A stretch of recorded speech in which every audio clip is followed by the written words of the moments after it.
সারা দেশের মতো সোমবার থেকে নোয়াখালীতেও শুরু হচ্ছে ভোটার তালিকা হালনাগাদে মাঠ পর্যায়ে তথ্য সংগ্রহ।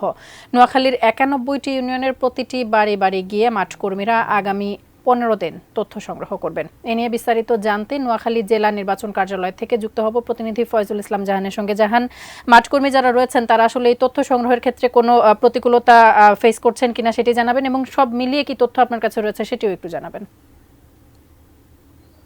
তাসপিয়া, আমি দাঁড়িয়ে আছি নোয়াখালী জেলা নির্বাচন কার্যালয়ের সামনে।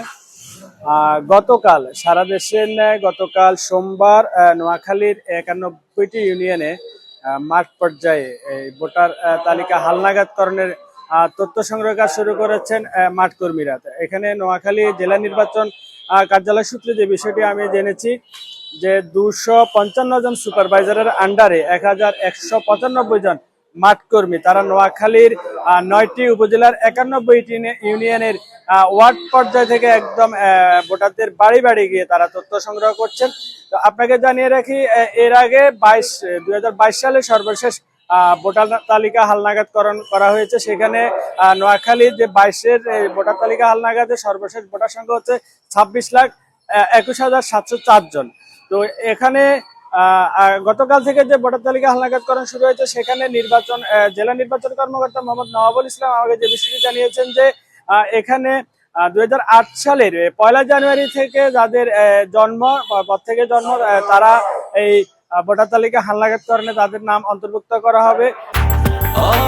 ব্রেকফাস্ট, টিফিন কিংবা স্ন্যাক টাইমে মজাদার আয়োজন মানে অল টাইম ব্রেড।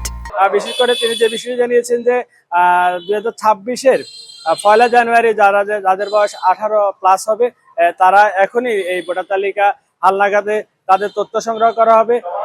এবং এই নোয়াখালীর এই মাঠ পর্যায়ে এই কাজ তারা খুব স্বতঃস্ফূর্তভাবে করছেন। আমি খবর নিয়েছি যে এখন পর্যন্ত গতকাল এবং আজ সকাল থেকে তারা মাঠ পর্যায়ে কার্যক্রম পরিচালনা করছেন। এখন পর্যন্ত কোনো ধরনের অপ্রীতিকর বা প্রতিবন্ধকতার খবর আমার কাছে নেই। এ হচ্ছে নোয়াখালীর ভোটার তালিকা হালনাগাদকরণ নিয়ে আমার কাছে সর্বশেষ।